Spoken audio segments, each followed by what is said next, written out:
स्वागत है आपका अपने चैनल घोस्ट वर्ल्ड में। वीडियो को शुरू करने से पहले अगर आप हमारे चैनल पर नए हो तो हमारे चैनल घोस्ट वर्ल्ड को सब्सक्राइब कीजिए और बेल आइकन दबाना मत भूलिएगा। तो बढ़ते आज की कहानी की तरफ।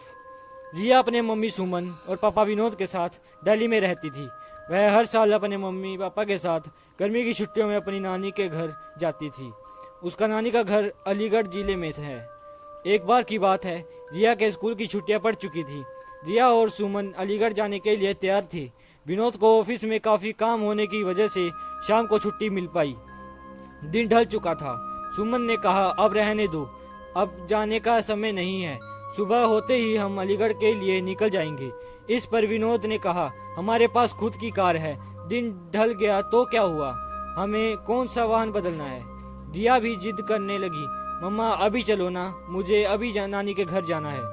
रिया और विनोद के बहुत जिद करने पर सुमन जाने के लिए तैयार तो हो गई, लेकिन अंदर ही अंदर ना जाने क्यों उसका मन घबरा रहा था।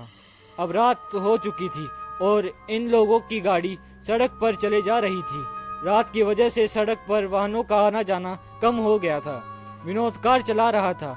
सुमन और रिया पीछे की सीट पर बैठे थे। जिस गांव में उन्हें जाना था वह गांव अलीगढ़ से करीब 20 किलोमीटर आगे था। वह अलीगढ़ पहुंच चुके थे। आगे का रास्ता कच्चा और सुनसान था। वहां कोई आता जाता भी नहीं दिख रहा था। गाड़ी अब कच्चे रास्ते पर चले जा रही थी। थोड़ी ही दूर चलने पर गाड़ी अचानक रुक गई। रिया ने विनोद से कहा, पापा क्या हुआ, गाड़ी बंद कैसे हो गई। विनोद ने कहा, पता नहीं बेटा, उतर कर देखता हूँ। सुमन ने कहा, जल्दी देखिए और यहाँ से चलिए, कितना सुनसान रास्ता है, मुझे कुछ ठीक नहीं लग रहा। कार से उतरकर विनोद ने गाड़ी के बोनट को खोल कर देखा, लेकिन गाड़ी में कहीं कोई खराबी नहीं नजर आ रही थी। वह कार के अंदर आकर बैठ गया और कुछ सोचने लगा। तभी सुमन ने कहा, क्या हुआ, चलिए ना। विनोद अभी भी कुछ सोच रहा था। फिर सुमन ने रिया के पापा के कंधे को पकड़कर जोर से हिलाया और कहा, क्या हुआ, क्या सोचने लगे। मैं कह रही हूँ चलिए यहाँ से, मुझे बहुत अजीब सा महसूस हो रहा है। एक तो सुनसान रास्ता और ऊपर से अंधेरी रात। तब विनोद ने कहा, मैं ये सोच रहा हूँ कि गाड़ी में कोई खराबी नहीं है, फिर गाड़ी रुक क्यों गई। देखिए, क्या पता गाड़ी स्टार्ट हो जाए। तब विनोद ने गाड़ी स्टार्ट करने के लिए चाबी घुमाई और गाड़ी स्टार्ट हो गई। अब कार दोबारा उस रास्ते के अंधेरे को चीरते हुए फिर आगे बढ़ने लगी। अभी थोड़ी ही दूर कार चली थी कि रिया जोर से चिल्लाई, मम्मी। एकदम से विनोद ने कार को रोका और दोनों मम्मी पापा रिया से कहने लगे, क्या हुआ बेटा, चीखी क्यों। इस पर रिया ने कहा, पापा मुझे लगा जैसे हमारी कार के नीचे एक आदमी और औरत आ गए हैं। विनोद ने कहा, नहीं बेटा, ऐसा कुछ नहीं है। अगर वह औरत आदमी हमारी कार के नीचे आ जाते तो हमें तो पता चलता, और वैसे भी रात बहुत हो गई है। मुझे नहीं लगता ऐसे में इस रास्ते पर हमारे अलावा कोई और भी होगा। रिया की आंखें डर से फटी हुई थी और वह कह रही थी, नहीं पापा, ट्रस्ट मी, मैंने देखा उन आदमी और औरत को। सुमन ने कहा, गाड़ी थोड़ी तेज चलाइए। गाड़ी की रफ्तार विनोद ने तेज कर दी। तभी कार के शीशे में विनोद को एक डरावना चेहरा दिखाई दिया। उस डरावने चेहरे को देखते ही विनोद का हाथ स्टीयरिंग से छूटा और गाड़ी का बैलेंस बिगड़ने की वजह से गाड़ी इधर उधर चलने लगी।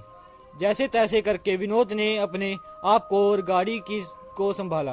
तभी सामने एक आदमी और औरत दिखाई दिए जो गाड़ी रोकने का इशारा कर रहे थे, लेकिन विनोद ने गाड़ी नहीं रोकी बल्कि गाड़ी की रफ्तार और तेज कर दी, क्योंकि अभी तक तो वह रिया की बात पर विश्वास नहीं कर रहे थे। और अचानक से उन दोनों आदमी और औरत का ऐसे कार के सामने आना और लिफ्ट मांगना सुमन और विनोद को डर से भर देने के लिए काफी था। विनोद तो पसीने से लथपथ गाड़ी को अंधाधुंध रफ्तार में भगाए जा रहा था। तभी ये क्या, वह औरत और आदमी जिनको विनोद ने पीछे छोड़ा था फिर सामने खड़े थे और गाड़ी रोकने का इशारा कर रहे थे। अब तो उन तीनों की जान मुंह को आ गई थी। अचानक सुमन का फोन बजा। हेलो, कौन। दूसरी तरफ से सुमन का भाई अर्जुन बोल रहा था, हेलो दीदी, कैसी हो आप। सुमन ने कहा, भैया कुछ ठीक नहीं है, इस रास्ते पर बहुत गड़बड़ है। और सुमन ने उन दोनों आदमी औरत के बारे में भी अर्जुन को बताया। तब अर्जुन ने कहा, दीदी आप चिंता मत करो, मैं अभी आता हूँ। और 10-15 मिनट बाद ही अर्जुन वहां रास्ते पर खड़ा था। विनोद ने गाड़ी रोकी और कहा, अच्छा हुआ अर्जुन तुम आ गए। पता नहीं क्या हो रहा था हमारे साथ, कुछ समझ में ही नहीं आ रहा था। अर्जुन ने कहा, कोई बात नहीं जीजाजी, मैं आ गया हूँ ना, अब आपको कोई प्रॉब्लम नहीं होगी। अर्जुन भी अब कार में बैठा और कार घर की तरफ चल दी। अब तो मानो जैसे सुमन, विनोद और रिया का डर अर्जुन के आ जाने से हवा हो गया था। अब सब लोग घर पहुंच चुके थे। अर्जुन ने कहा, लाइए जीजाजी, कार की चाबी मुझे दीजिए, मैं पार्क करके आता हूँ, आप अंदर जाइए। विनोद ने कहा, ठीक है, और चाबी अर्जुन को दे दी। जैसे ही रिया और उसके मम्मी पापा ने घर में एंटर किया, तीनों चौंक पड़े। घर में सब लोग रो रहे थे और सामने किसी की लाश पड़ी थी। यह देख सुमन और विनोद दंग थे कि क्या हुआ है घर में, और हमें अर्जुन ने कुछ नहीं बताया। सुमन की मां ने रोते हुए सुमन से कहा, बेटा तेरा भाई अर्जुन अब इस दुनिया में नहीं रहा। इतना सुनते ही सुमन, विनोद और रिया के पैरों तले जमीन खिसक गई। सुमन को विश्वास ही नहीं हो रहा था, क्योंकि जो भाई घर के बाहर तक उसके साथ था, घर में उसकी लाश पड़ी हुई थी।